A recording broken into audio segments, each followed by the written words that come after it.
Manchester United 3, Huddersfield 1. Won second game under Ole Gunnar Solskjaer, and it's just unrecognisable Manchester United from only a couple of weeks ago.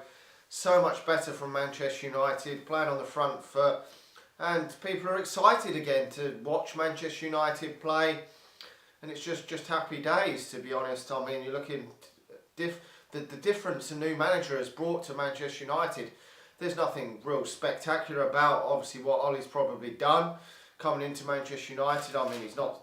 I mean, a manager can only do so much, but Manchester United playing on the front foot, the likes of Matic passing it forward, so much better Matic under Ole Gunnar Solskjaer in these first two games than he was under Jose Mourinho all season, to be honest. And he did get a goal as well to top it off. It wasn't just the goal that made it. He only tapped that in from a corner, but it was his overall is just so much better. And Paul Pogba, I mean, just a different player under Ole Gunnar Solskjaer than under Jose Mourinho. It's just amazing to see. It really is that this manager has changed the fortunes dramatically like this. 2 goals from Pogba today, fantastic, great strike from distance for that second one. I'm really pleased for Pogba. We do know Pogba is a world-class player, and he's proved that in these last 2 games. A couple of assists, controlled the game against Cardiff, and then 2 goals today. Fantastic. 3-0 up it was. I was fairly happy with the starting lineup today as well. Fred getting a run out, Diogo Dalot getting a run out. They've got run outs anyway, so Fred wasn't too great, but he's going to have to work his way into the starting lineup on a regular basis.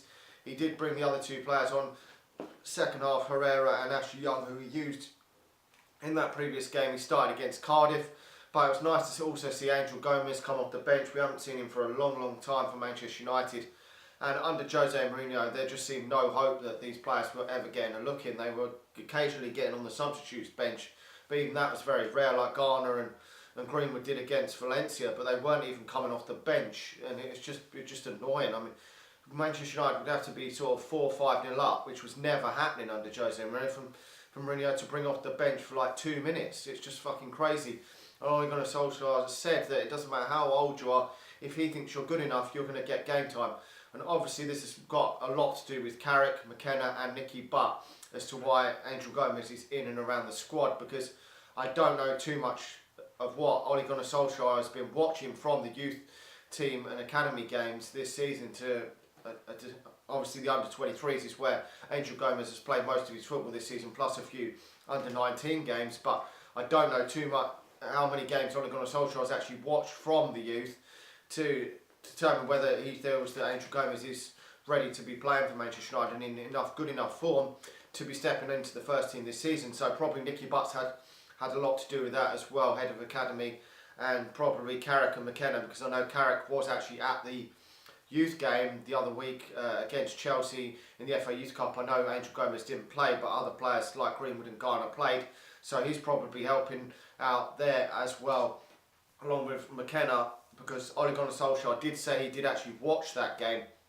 probably watched it back in Norway, so he is still taking an interest in the youth, and we're going to see some debuts coming in the next few games, I'm sure. Probably the game against Reading, we probably will see either Garner or Mason Greenwood get some time in that game, and probably Gomez will get more time in that game against Reading. Hopefully he can play longer than he has done, because so far he's just made 3 cameo appearances for Manchester United, and I think this was the longest of the 3. I think that one against Yeovil was about almost the same time, but the one against Crystal Palace when he first made his debut was only a couple of minutes. So overall that is happy days for Manchester United. We're not seeing the likes of Fellaini coming off the bench, playing long ball crap for Manchester United. It was disappointing that we didn't keep a clean sheet, considering that it was only against Huddersfield. But if Manchester United are scoring 2-3 goals, about 3 goals a game, who gives a shit if we're letting one in? To be honest, I would prefer Dave to get some clean sheets under his belt now. But to be honest, if we just start turning teams 3-4 over, I wouldn't give a shit too much. But there's going to be tougher tests to come. But what is really interesting for me is that even without Anthony Martial, without Romelu Lukaku and Alexis Sanchez, Manchester United can still manage to put goals past teams like this. Okay, they're against some of the weaker teams, Cardiff and Huddersfield, and obviously we have Martial for that one, but there are three best goal scorers, I feel, even though Sanchez has been very out of form since he's been to Manchester United. But they are our three best goal scorers. Let's not beat around the bush. Lukaku has been out of form this season. He's been playing poorly, but he isn't a poor striker. He will get goals when given a good opportunity and playing well. We've seen for Belgium getting over a goal a game. I know it's against lesser opposition, but he's still putting them away. And against teams like Cardiff, Huddersfield, they're the teams where you're going to see Lukaku banging the goals in. And it's pleasing for me that we haven't needed them today to help Manchester United with. I mean, obviously Lukaku will probably come back into the fold for the game against Bournemouth, which would be nice.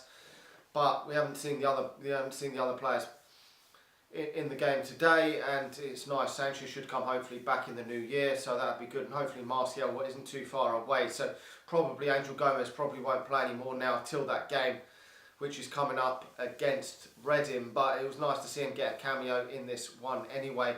But it will be nice to see them players, because you think you've got Greenwood, still hasn't played any football for Manchester United's first team, and is a fantastic prospect in the striker position. Obviously Sanchez, Martial, Lukaku, none of them were in the squad today. So you think we are stacked in the final third for Manchester United, which is really exciting going into the second half of the season for Manchester United, that we can score a lot of goals. Certainly if we get weaker opposition in the FA Cup, we can utilise our squad. Probably like Sanchez will get some minutes to try and bring his form back. So it is exciting times for Manchester United. We've just got to kick on and keep winning, and hope Arsenal and Chelsea start slipping up, to be honest, and maybe we can sneak into that fourth position, because the other three teams I think are set at the top. Okay, Man City have been slipping up the last couple of few games, but they're not going to fall short of the top three.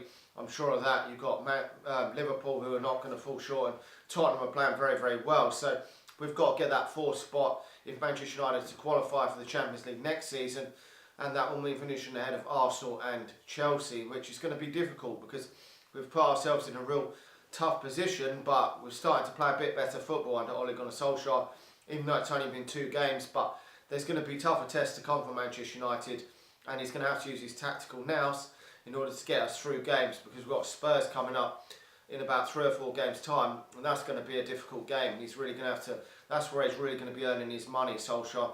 Again, games like against Huddersfield, we are expected to win these games, and Manchester United fans seem to be a bit more excited in getting over the top. We would beat Huddersfield and Cardiff. It's very, very nice that we have done, and I can see why people are, because we haven't been playing well before.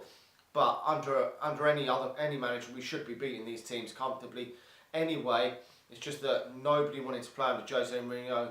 He couldn't get his message across. His tactics were so bad, and under bloody Hitler, it would have been better than under Jose Mourinho. It really would have been. But we are definitely improving. So that is the positive for Manchester United. If we could get in that top 4, it would give the next manager next season, if it is Pochettino, who I do believe is going to be the next man, whether it should be or shouldn't be, which is probably one of the best candidates to take over the job that is out there currently, then he needs the best possible chance coming into Manchester United, which means being in the Champions League, because not being in the Champions League, will he be able to turn this team into a title-winning team with the recruitment that is needed to push Manchester United that little bit further?